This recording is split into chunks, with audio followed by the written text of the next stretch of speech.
Good morning. This hearing will come to order. I want to thank my ranking member, Senator Sessions, and all of our colleagues who've joined us. And thank you to our witnesses. We have Anne Marie Duchamp. She's the Associate Director of Accommodation Services at the University of Massachusetts Amherst. Dr. Heather Boucher. She's the Executive Director and Chief Economist at the Washington Center for Equitable Growth. And Sabrina Schaefer, Executive Director of the Independent Women's Forum.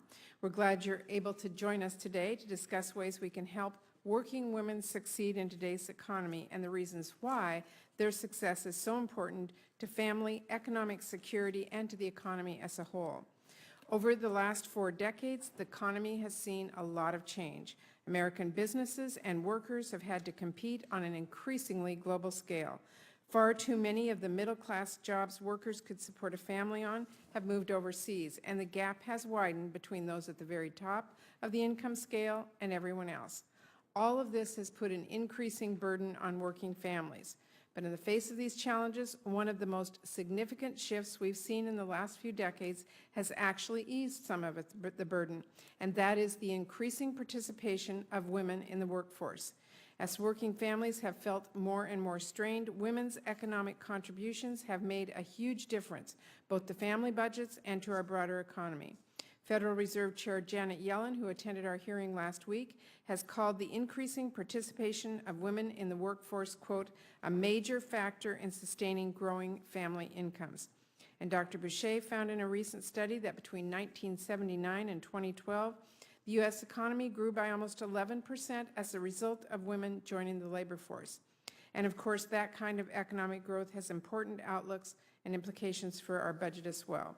As we think about ways to support growth in the 21st century, it's absolutely clear our country's economic success and that of middle-class families goes hand in hand with women's economic success.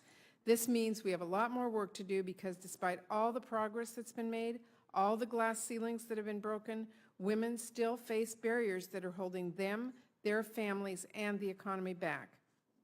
Even though the majority of women are now full-time workers and 2/3 of mothers are either earning all or a big part of what their families depend on to make ends meet, women overall still earn 70 cents to the dollar for doing the same work as men.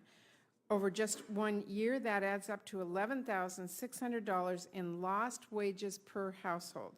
I believe Anne Marie will be speaking about what kind of difference it means to her family's budget.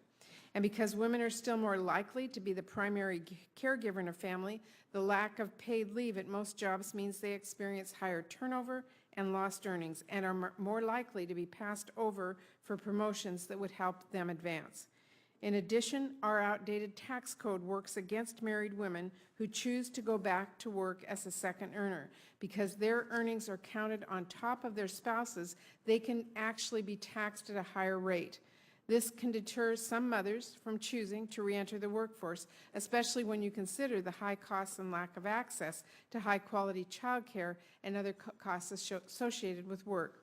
These kind of challenges are especially pronounced for women, in particular mothers, who are struggling to make ends meet. 2/3 of minimum wage earners are women, and their jobs are disproportionately unlikely to offer any flexibility when, for example, a child gets sick and needs to be picked up early from school. And their earnings are quickly swallowed by costs associated with work like child care and transportation. It's also important to note that our outdated policies disproportionately affect women when it comes to their retirement security. Because women, on average, earn less than men, accumulate less in savings, and receive smaller pensions, nearly 3 in 10 women over 65 depend only on Social Security for income in their later years. I think all of my colleagues and I are alarmed that the average Social Security benefit for women over 65 is just $13,100 per year. That's hardly enough to feel financially secure. The impact of these barriers is increasingly clear. Over the last decade, the share of women in the labor force has actually stalled, even as other countries have continued to see more women choosing to go to work. Experts believe that a major reason for this is that, unlike many other countries, we simply haven't updated our policies to reflect our 21st century workforce and help today's two-earner families succeed. At a time when we need to be doing everything we can to grow the economy and strengthen our middle class, that's unacceptable. Women have to have an equal shot at success. First and foremost, that means we need to end unfair practices that set women back financially. We took a good step forward with the Affordable Care Act, which now prevents insurance companies from charging women more than men for coverage. But we need to do more to make sure women are getting equal pay for equal work. My colleague, Chairwoman Mikulski, has led the way on the Paycheck Fairness Act, which would provide women with more tools to fight pay discrimination. Giving the millions of women earning the minimum wage a raise would also go a long ways towards that effort. And we also need to update our tax code so that mothers returning to the workforce don't face a marriage penalty. In addition to expanding the Earned Income Tax Credit for childless workers, the 21st Century Worker Tax Cut that I introduced would provide a 20% deduction on the second earner's income for working families with young children to help them keep more of what they earn. As we get rid of discriminatory practices, we should also recognize the challenges that working parents face and put in place a set of policies that help them at work and at home. A big part of this is investing in expanded access to affordable, high-quality childcare. Parents deserve to know that their children are safe and thriving when they're at work. So I hope our witnesses today will share some thoughts about steps Congress could take through our tax code and by building on successful programs like Head Start to give them some peace of mind.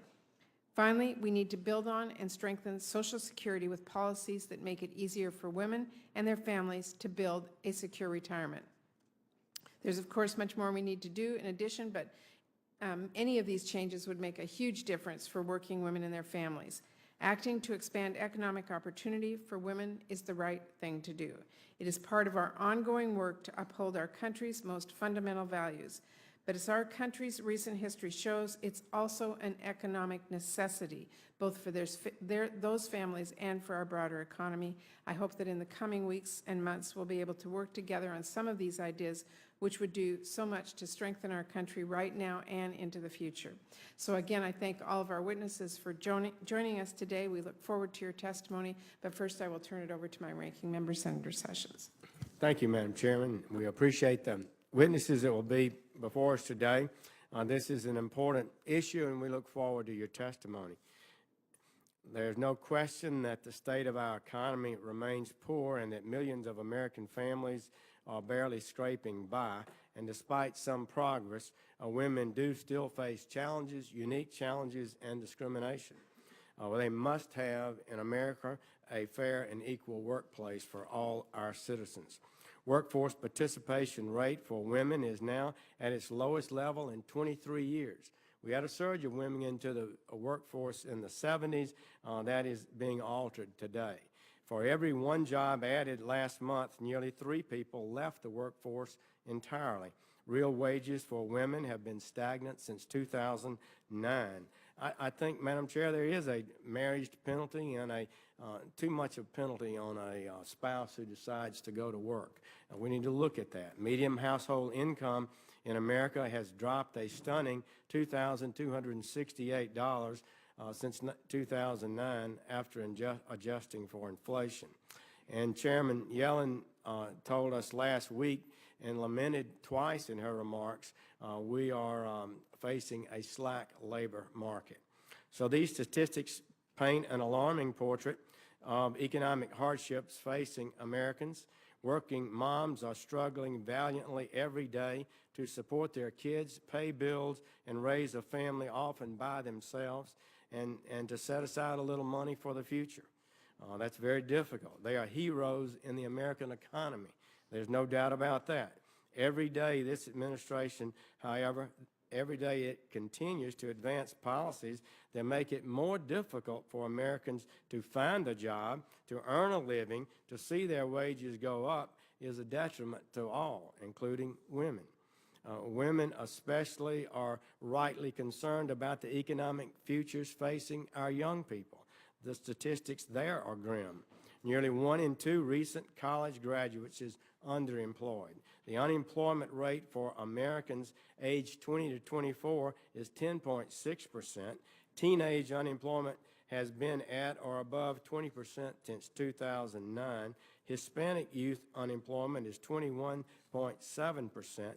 African American youth unemployment is 36.8%. We've borrowed $8 trillion, running our debt past $17 trillion total, and yet incomes are down, wages are down, and workplace participation is down. Over the past year, we've held a number of informative hearings in the Budget Committee, all leading to one conclusion, it seems to me. American workers are suffering under President Obama's economy. Every major policy action, virtually every major policy action, tends to weaken job creation and wage progress, lowering wages and lowering wages. Here's the economic agenda that we are facing today. An anti-energy policy that drives up prices of energy and sends good-paying jobs overseas. Excessive government regulation. That excessive regulation always destroys jobs and weakens productivity. A burdensome tax code that undermines the ability of American workers and industry to compete on the world stage. A government health care expansion that is shrinking the workforce and forcing people, too many, into part-time jobs. A weak trade policy that fails to defend the American worker effectively on the world stage and insists that our trading partners comply with their agreements. And an immigration plan that would import twice as much new guest workers at a time when record numbers of Americans aren't working at all, pushing down wages and increasing unemployment. And a massive maze-like welfare state that helps government bureaucrats but traps families in poverty. Out-of-control deficits, spending, and debt undermine economic confidence and erode stability. So these policies, I suggest, are hurting Americans, not helping us. All ages, women particularly, and in all walks of life. We must stop this. Everyone agrees American workers are suffering. We need a new economic strategy that grows the middle class and not the government, and puts the needs of women and all workers first.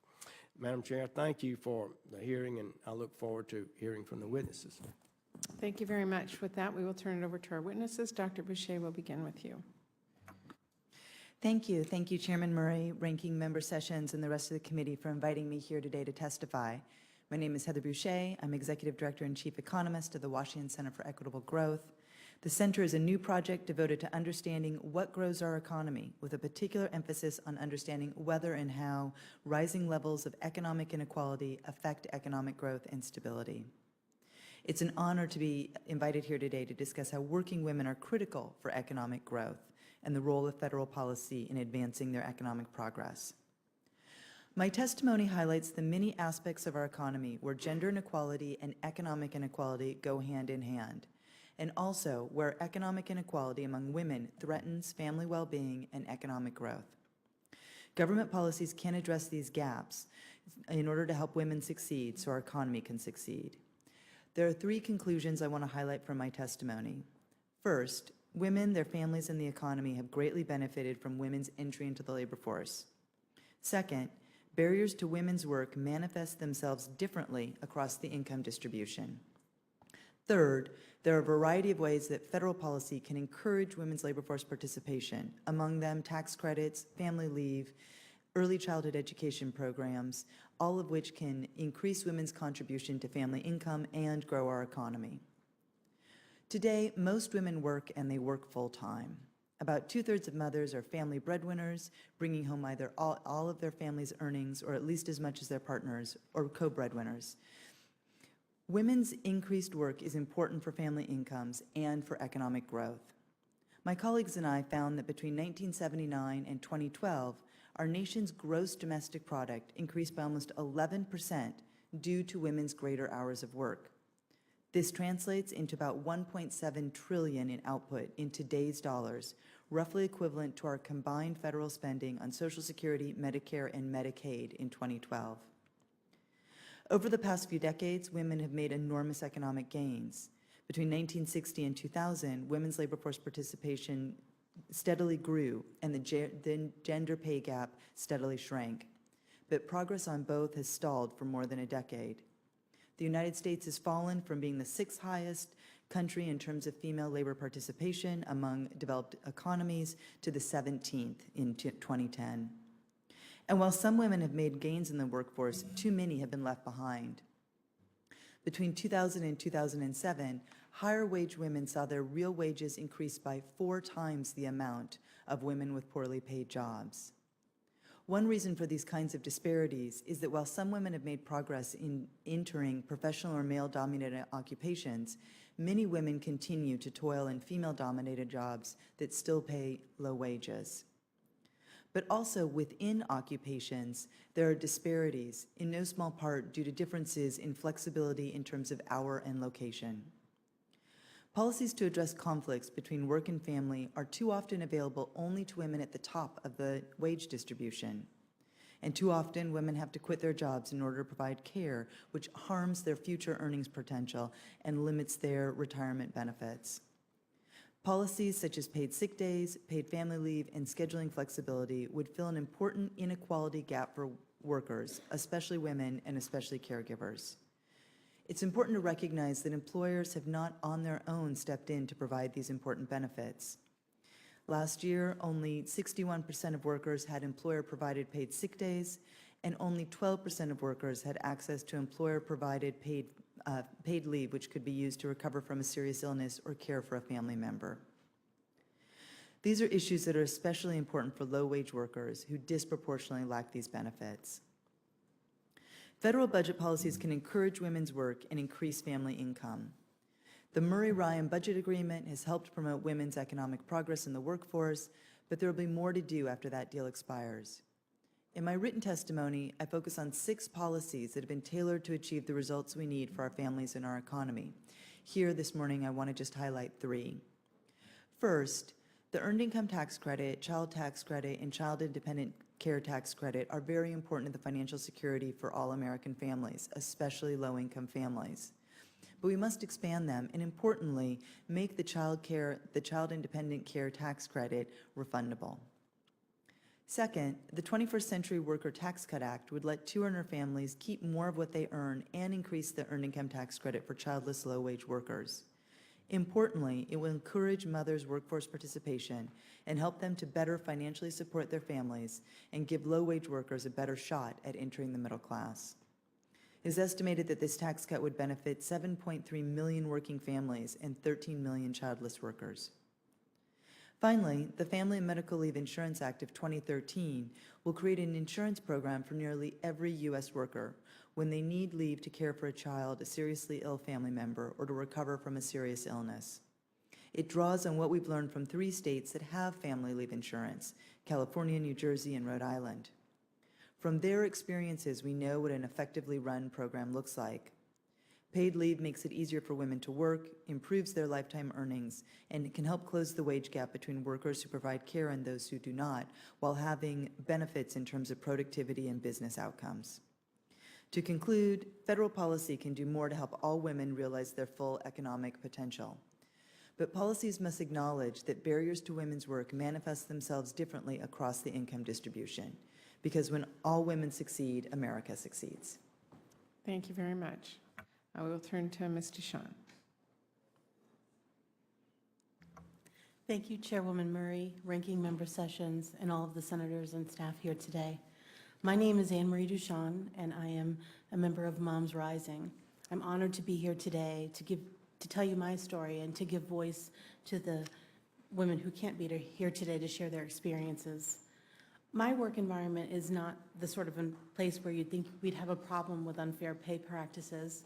I work at a progressive public university that prides itself on its commitment to diversity. I'm the Associate Director of an innovative disability services office, and I love my job. I'm continuously learning and growing, and I get to work collaboratively with colleagues that I greatly respect. Every day, I oversee programs that we've designed to assist people with disabilities gaining full access to the university environment.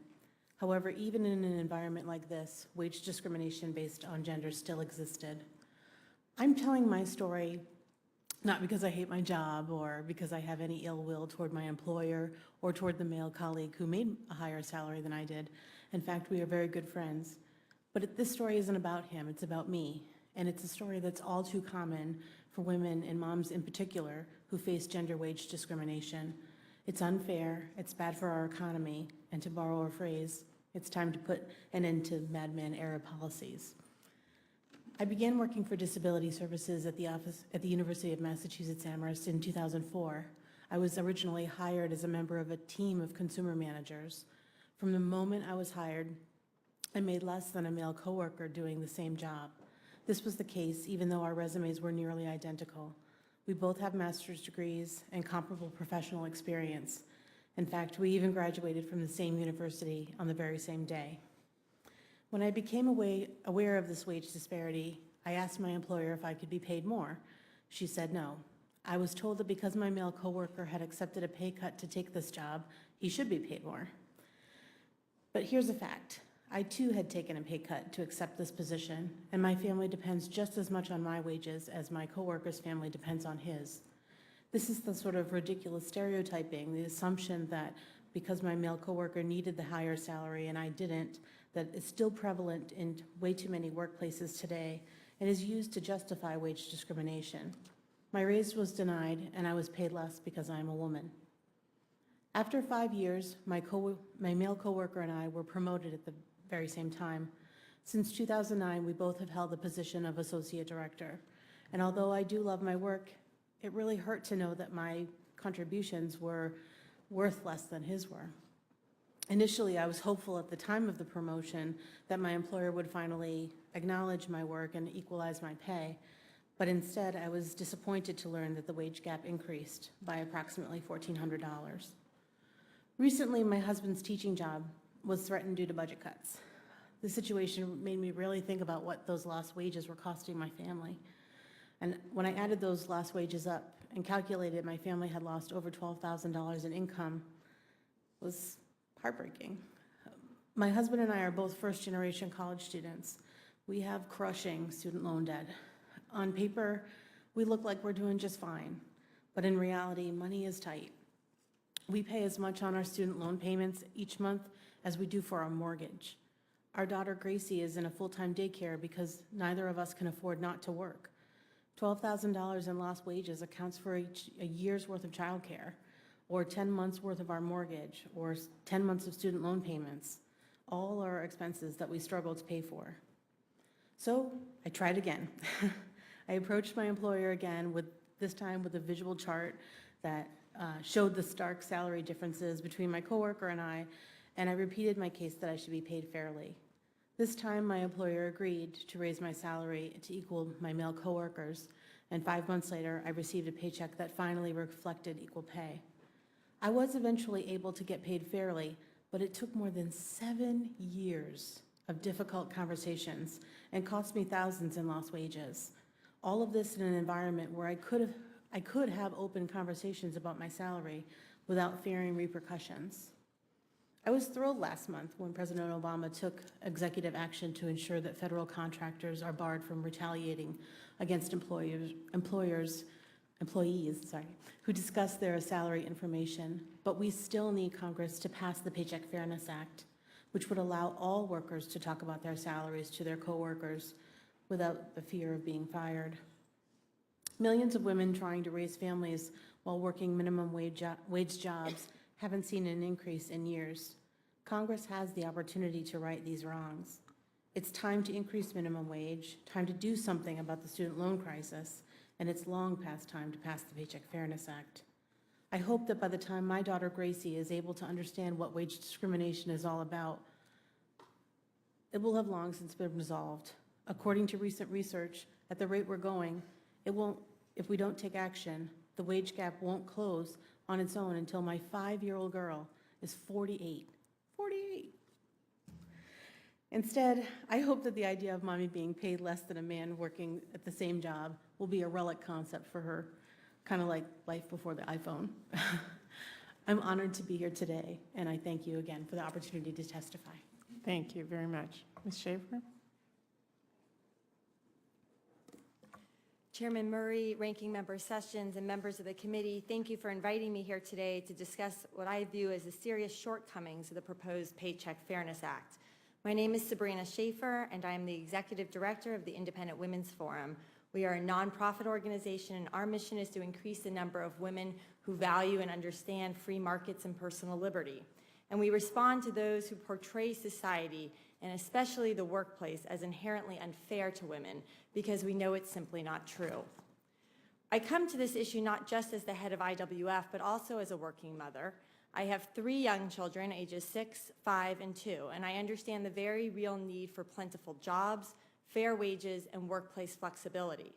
And I'm aware of the different factors women weigh when making decisions about what types of jobs to pursue and how to balance work and family responsibilities. It's those decisions and trade-offs that should be at the heart of the discussion about workplace fairness. But proponents of the Paycheck Fairness Act usually begin their argument by citing the faulty 77-cent wage gap statistic, that women only make 77 cents for every dollar a man earns. But to have an honest conversation about the workplace and about women's earnings, we need to stop blindly repeating this number. We all know that this statistic is grossly overstated, as every serious study has demonstrated, including those done by liberal groups like the American Association of University Women and the 2009 CONSAD research commissioned by the Department of Labor under this administration. The Department of Labor statistic compares the earnings of average full-time working men to average full-time working women, which shows that women actually earn about 81% of what men earn. But this isn't the equivalent of comparing coworkers performing the same job. It's a comparison of averages, and it's like comparing apples to oranges. This number doesn't take into consideration any of the important factors from college major, work history, industry, specialty, hours spent working each day, to name a few, which have a significant impact on how much someone earns. Because when those factors are taken into account, the pay gap shrinks to as little as 4 cents. Discrimination may explain some of this remaining gap, and there are bad employers out there, although there could be other causes, such as women being more reluctant than men to negotiate starting salaries and to ask for raises. And knowing this is important, so I can help close that small remaining wage gap by being more proactive on my own behalf and by teaching my daughters to be comfortable talking about money. Even the White House conceded on Equal Pay Day this year that the wage gap statistic is misleading. Betsy Stevenson, a member of the White House Council of Economic Advisors, said she completely misspoke when suggesting that gap was evidence of discrimination. Still, President Obama, Democrats here in Congress, and progressive women's groups continue to use this statistic to try to convince women that they are routinely suffering massive wage discrimination to justify growing government in the name of protecting women. And that's how they sell the Paycheck Fairness Act. They suggest that it would advance the cause of pay equity and help women earn more. But the bill's sponsors rarely mention what the legislation would actually do and whom it would really benefit. And that's probably because the legislation's focus isn't on increasing economic opportunity for women, which we all want, but it's on facilitating more lawsuits against employers. Consider what would happen if this law were to pass. Employees would be forced to opt out of rather than into class action lawsuits, making it easier for lawyers to get a class certified and increasing the potential for a jackpot award. Currently, victims of workplace discrimination can receive back pay for the earnings they were denied, as well as punitive damages of up to $300,000. The Paycheck Fairness Act would allow unlimited punitive damage awards, including for unintentional discrimination. This dramatically increases the motivation for both lawyers and employees to sue in hopes of windfall payouts. Most importantly, the proposed law would severely limit how employers could justify compensation decisions. Currently, businesses could justify differences in pay on factors like experience, job responsibilities. But under the Paycheck Fairness Act, employers would only be justified in paying men and women differently if they can prove to the government that it's a business necessity. Such ambiguity would be an open invitation to trial lawyers. Employers would be targets of potential lawsuits for essentially any compensation decision, whether it's giving a bonus for superior performance or offering an employee more flexible hours in exchange for reduced compensation. Ultimately, employers would have the incentive to create rigid, one-size-fits-all compensation packages which would hurt both men and women. The Paycheck Fairness Act isn't necessary because equal pay is already the law. The Equal Pay Act and the Civil Rights Act protect employees from gender-based wage discrimination. The Lilly Ledbetter Fair Pay Act extends the amount of time a worker has to bring a suit against her employer. So what's the alternative? Well, women make up nearly 50% of the workforce today, are incredibly valuable to businesses. The workplace is changing quickly and for the better. Providing fair pay, sensible leave policies, and more generous benefit packages are increasingly being used to attract and retain women. And where businesses lag behind, there is a robust industry devoted to not just helping women sue, like the Paycheck Fairness Act does, but to overcoming remaining hurdles in the workplace. 85 Broads, Negotiating Women, She Negotiates, these all help women maximize their success at work. The goal of public policy ought to be to give women and men equal opportunities to pursue their vision of happiness, but we shouldn't be fixated on creating equal outcomes. Some people will choose to take lower-paying jobs they find personally fulfilling. Others will be willing to work 80-hour weeks to maximize their pay. That's why job creation and growth, not more lawsuits, is the real key to expanding economic opportunity for women and their families. Thank you. Thank you. You know, many of you know I care a lot about making sure that children have access to high-quality early childhood education, including childcare. And I often talk about the long-term benefits that these programs have for the children who experience them, but it's really important to remember that childcare is a vital work support for mothers as well. We know that mothers who have access to reliable childcare have less absenteeism and tardiness from work, and they're more productive. However, we also know that childcare is still prohibitively expensive for many families. For example, in every state in the U.S., center-based care for an infant exceeds 25% of median income for single parents. So, Dr. Boucher, I wanted to ask you, can you speak to the economic impacts of these challenges that families face in accessing childcare? Certainly, thank you. I believe, you know, in some ways, Anne Marie here to my left actually very eloquently described her own challenges that I think are important to sort of recognize. That childcare is so costly for families. I believe you said it was $12,000 a year. When you look across the country, you see that the average cost for a 4-year-old in center-based care ranges from less than about $4,000 to more than $15,000 or even $20,000 a year. And with most working women earning less than $30,000 a year, that's an enormous cost for families to have to bear.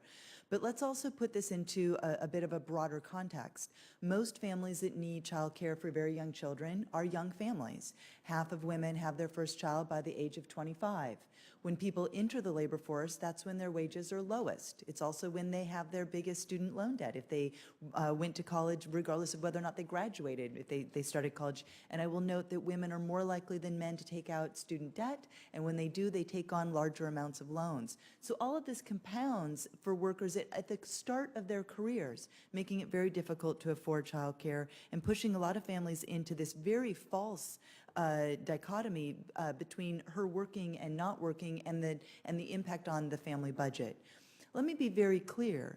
Those years that women lose in the labor force, if it's not by choice, or even if it is by choice, but have a lifetime impact on their earnings, on their retirement security, on their ability to grow and develop their careers. This isn't just a choice that families make when that child is 2 or 3 and that mom is young and that family is young. This is a decision that affects the rest of her career, their family economic security, and feeds right into how we think about whether or not Social Security is providing that family with enough benefits. Those are years that she's lost paying into. So that's on the work side. I also want to stress that as an economist, one of the things that we know is that early childhood education is one of the most important things we need to do to be developing our nation's human capital.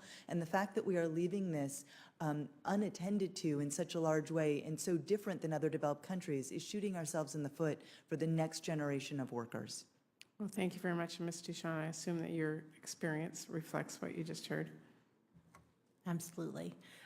I just want to add, one of the ways that we've tried to keep costs down is we have my mom watch my daughter once a week. It sort of keeps our costs down by about $2,400 a year, but she doesn't live close, so she drives almost 4 hours a day to do that. Impact on a lot of people there. Dr. Boucher, I also wanted to ask you about retirement security. About half of our workers in the private sector have access to an employer-based retirement plan. That's a figure that drops to about 30% for workers in businesses with fewer than 100 employees. And surprisingly, in such a wealthy nation, about 45% of all workers report that they have no retirement assets at all. So that's pretty bad news for everyone, but in particular, it leads to worse retirement conditions for women. Among people 65 and older, women have less retirement income, face a greater risk of poverty than men, and 1 in 3 women depend on Social Security as their sole source of income. So I think it's no exaggeration to say that we face a retirement crisis, particularly for women. And Dr. Boucher, I wanted to ask you, there's a lot of policy steps that could be proposed. Give me your top 2 to address this. Well, I would start by looking at women's labor supply. So I would focus on policies that help women move up the job ladder and stay in the labor market. Policies such as addressing childcare, policies such as the family medical leave insurance legislation that's been put on the table, policies that make it possible for women to earn a fair day's pay. So that basket, if you care about retirement security, you have to care about what's happening when people are in the labor market. But then, of course, we also need to attend to making sure that Social Security is a vibrant and strong program. There's a lot of new proposals out there that people are talking about to make sure that people that have their savings in 401ks are getting a good deal.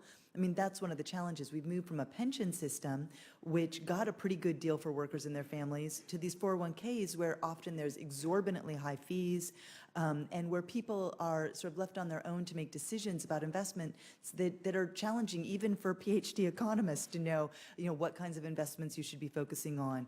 So the USA Retirement Funds Act and the Safe Retirement Plan that the Center for American Progress have put together both focus on how is it that we can make 401ks a better financial tool for families. So I'd focus there as well. Thank you very much, and I'm out of time, so Senator Sessions. Thank you. Senator Wyden is a member of this committee and chairs the Finance Committee. He and I have been talking about retirement savings and the need for that and the importance of it.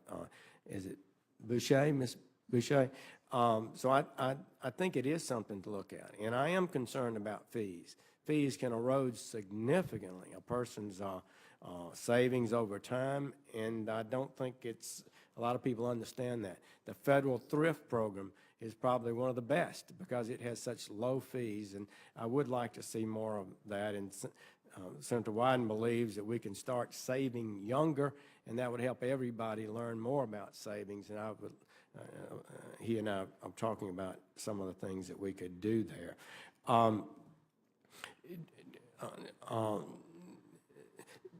Ms. Schaefer,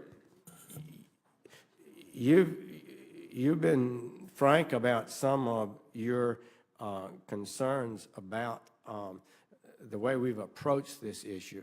I think some of the points you make are valid and should be heard as we establish public policy. It's awfully difficult to do so. I'm confident there are women being taken advantage of today, and there are men being taken advantage of sometimes too, not really knowing, like Ms. Bouchon there, to stand up and defend themselves. But tell us what you think are some of the things that would be most helpful to allow women to fulfill their highest values, to make the choices they'd like to make for themselves or their families, and are there any policies that the government could carry out that would help that? Thank you. And I agree that discrimination occurs. I agree that there are bad employers out there, but I do not think that the Paycheck Fairness Act will solve that problem. I think the very best thing for women, for men, and their families is strong economic growth and job creation. This gives all workers flexibility, right? If you're in a bad job, you have the opportunity to look for a new job. So I think it's much better for us to focus our resources and our attention on growing our economy so that people have more choices, because as I tried to identify is that everybody is going to want to lay out their life plan in a different way. And we can't have sort of these top-down government-run solutions because it simply won't work. I think better than many of these government-run ideas is to allow a market in education so that women can more easily get educated themselves and have more choices for their children at an earlier age. We currently do not have that. Most supporters of the Paycheck Fairness Act have stood up and blocked most educational freedom bills in their states. I think we need to stop picking winners and losers in the energy industry so that women can afford quality goods that are at lower prices, so that they can afford to fill up their car and get to work every day. We need to streamline our tax code so that women and men are taking home more of their take-home pay. We need to make sure that women and men own and control their health care dollars. So I would call for repealing Obamacare. These are all real solutions that would require reining in what I view as the progressive state and allowing individual families and individuals to have more control over the choices in their lives. Ms. Boucher, as you look at women and the choices they make, which are good for America, if they choose to invest a lot of their time and effort in raising children in the next generation, that can put them behind financially. Do you have any thoughts about how we can deal with that in a realistic way? Well, I think, a couple of things. Certainly, it is important, right, we have to start from the premise that family is, of course, very important, and raising the next generation is a critically important job both for families but also for our economy more generally.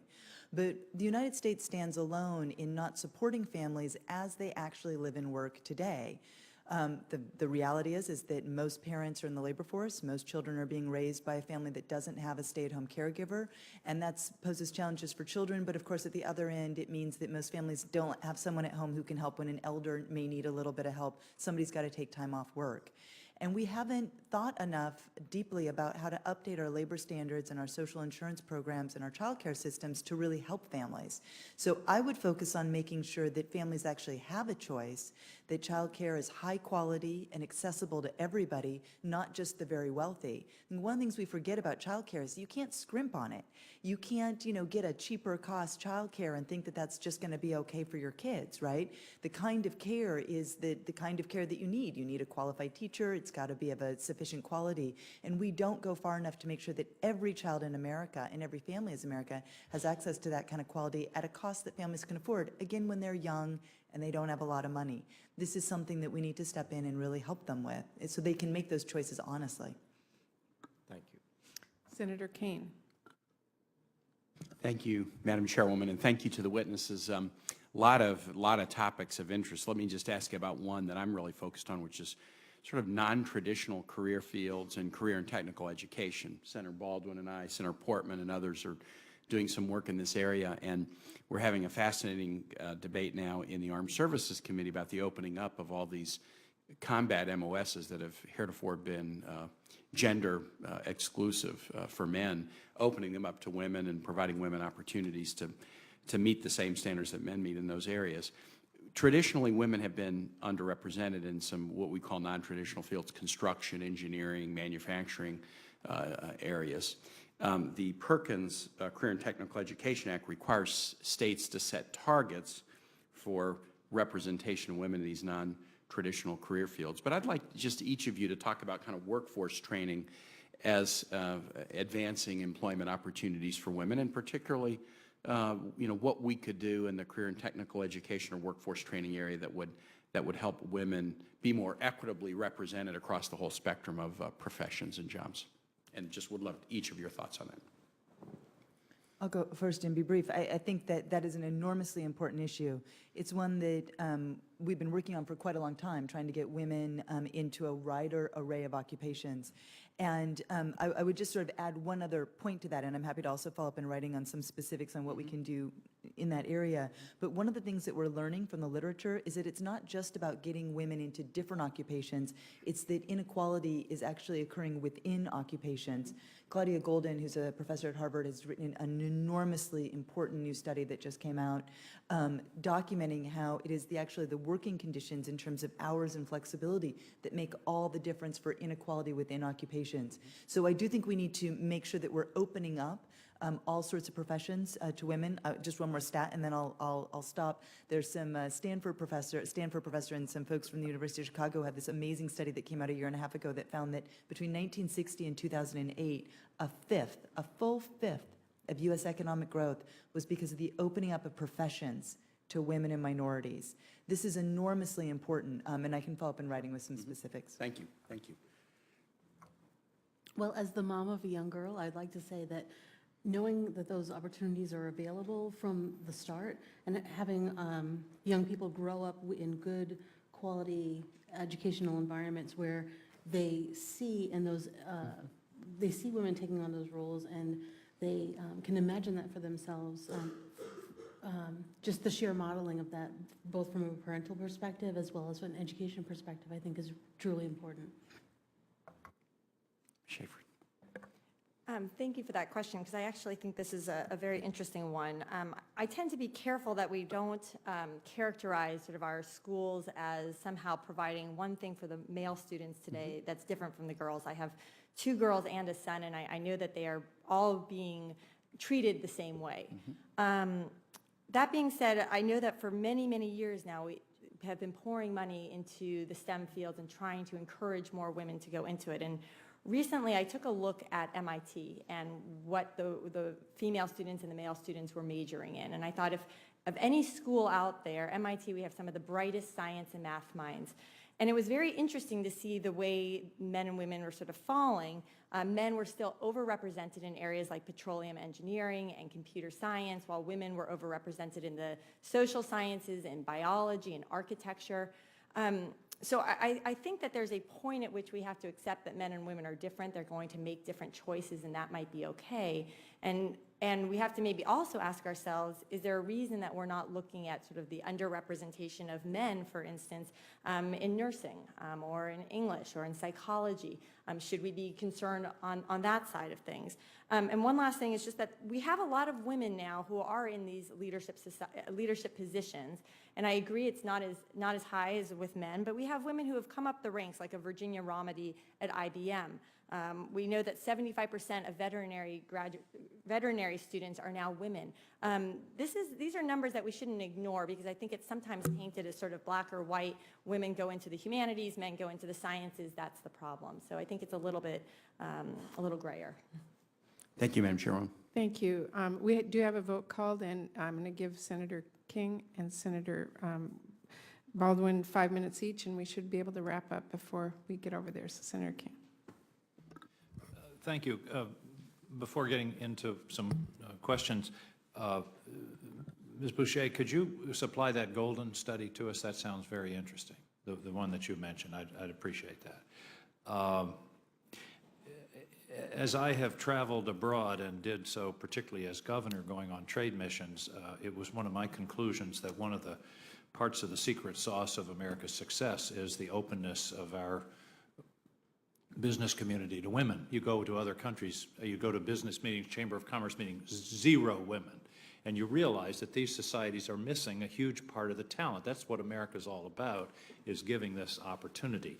The challenge, it seems to me, there are 2 challenges. One is, how do we harness this enormous power that half of our population brings to the table, at the same time accommodating the special needs, particularly around motherhood. Now, part of it is the tradition that it's moms who are responsible and not dads. I mean, that's something we ought to be thinking about and talking about. You know, why is it assumed that the woman has to deal with the child care and the sick child and all of those kinds of things? I guess the question is, what are the factors, the flexibility policies that are most important for us to adopt? And the secondary question is, does this have to be by federal law, or will this take place in the marketplace as companies say, hey, we want this talent, we've therefore, a company I visited in Maine a few weeks ago has an in-house daycare center. Why? Because they want to have good people working there, and that's one of the things that they've had to do. So 2 questions. What are the important policies? And 2, do they have to be mandated by federal law, or can the marketplace take care of it? And if so, how long will that take? Ms. Boucher, you want to take a crack at that? Yes, thank you. That's an excellent question. I have a bunch of answers for you. So first, thinking in terms of workplace flexibility, there's a lot of things that we could do. San Francisco and Vermont have both just implemented new policies that give workers the right to request a flexible schedule. It's a soft touch law, meaning that it's not a mandate, but it says that a worker can go to their boss and say, hey, I need this kind of flexibility, and the employer is obligated to respond to that request and give a good reason why they want to deny it. We've seen this to be enormously successful in the United Kingdom and in New Zealand and other countries, and it's something that might be able to be effective here. And I'm very excited that these two places are doing this so that people like me can study it. So I encourage you to look at that, and that's something that's happening at the state and local level. Second, there's experimentation in the states right now with family leave insurance, California, New Jersey, and Rhode Island. You mentioned that. Who pays, when you say insurance, it implies somebody's paying a premium. Yes, so this is, it's employee paid for, so it's a new small tax on employees. Like unemployment insurance. Like unemployment insurance, or there are 5 states that have longstanding temporary disability insurance programs that provide up to a year in some places benefits when you get sick, and those 3 states have added family leave onto that benefit, and it's paid for entirely by employees. The Family Act, the Family Medical Leave Insurance Bill that Senator Gillibrand has introduced, would create a federal system for that. The big challenge doing that one at the state level is beyond these 5 states that have these longstanding systems. The startup costs are very high, and so the federal government could play a role there in helping with startup costs. I want to Yes. get Ms. Schaefer into this discussion. You had trenchant comments about the Paycheck Fairness Act. Are there other policies that could be adopted, flexibility policies, daycare, flexibility hours, those kinds of things that you think are important, and your thoughts on whether these should be federal law, marketplace? And the problem with them, I suspect you're going to say marketplace, but then we get to Ms. Duchan's comment that it will take 43 years to get there, so. Well, I'm not sure if it will take 43 years, and the reason is because I think women are beginning to outpace men. We know that women are now earning 57% of bachelor's degrees, 59% of master's degrees, the majority of PhDs. They are overrepresented in law schools as well as medical schools. So the demand, the workplace is really changing. The demand for flexibility, not for just women, but for men as well, is changing. And as one of my colleagues says, I think that toothpaste is out of the tube, right? People have sort of gotten a taste of what flexibility means and what it looks like, and they like it. And employers want to respond to that. So I'll give you 2 examples. One is very small, and that's the Independent Women's Forum. We're a very small organization. We used to have very fancy office space. We are now a virtual office. And one of the reasons for that is that we have a lot of moms. And it simply didn't make sense for them to waste an hour getting into the office and parking and getting settled at a desk and wasting another hour at the end of the day when we realized that we had a team of very hard workers who could do their job from home. Now, it works for us. Might not work for the next think tank, but it does work for us. Another example, though, is Walmart, a much larger example. They started in their legal department with a flexible work arrangement. What they found is that people really liked it. They were more productive workers, and to the extent that they could integrate that into other departments, they were trying. Obviously, you always have to have somebody at the checkout line, but that doesn't mean that there are other parts, other ways in which you could have job sharing and flexible work arrangements. So I think that the marketplace is going to respond to both women's and men's needs for flexibility. Thank you very much. We're running close. Yeah, I want to make sure that Senator Baldwin Yeah. has a chance. And I'll follow up with some questions. And we don't want to miss the vote, so Senator Baldwin. Thank you. I really appreciate your holding this hearing. And, there's a number of non-compensation barriers to economic opportunity for women that have come up. One that I don't believe has come up, but yet is a major barrier to economic empowerment of women, is the unacceptable reality of workplace discrimination, including harassment and sexual harassment specifically. And I think it really continues to limit the opportunity to succeed at the workplace. According to the Equal Employment Opportunity Commission, annually there are an average claims of about 10,000 cases of sexual harassment. Yet, according to numerous studies, this is supposed to be drastically underreported. So in reality, there's belief that it occurs in much higher levels. Last summer, the U.S. Supreme Court, in my opinion, worsened an already difficult situation by stripping away some crucial protections for people who are harassed in the workplace in a case called Vance versus Ball State University. What happened in Vance is the court made it harder to hold employers accountable when harassment is being perpetrated by a supervisor who does not have specifically hiring and firing authority. So if you have a supervisor who is directing all of your daily activities, choosing what hours you have to report, whether or not you get overtime or can get absences, you know, all sorts of conditions of your work, but that person expressly doesn't have hiring and firing authority, there's no employer accountability. And I fear what that is going to do in terms of people's recourses and weakening of federal workplace protections. So with that quick introduction, Dr. Boucher, I would like to ask you, how does workplace harassment limit the economic opportunities of women and their families? I know that is a very broad question, but how will this case, the weakening of these workplace protections, make it more difficult for women to succeed economically? Well, we live in a country where employees, you know, most of the rights that they get from the federal government. Very few workers, 7% of private sector workers these days are represented by a union. So that means that these laws are incredibly important in protecting workers.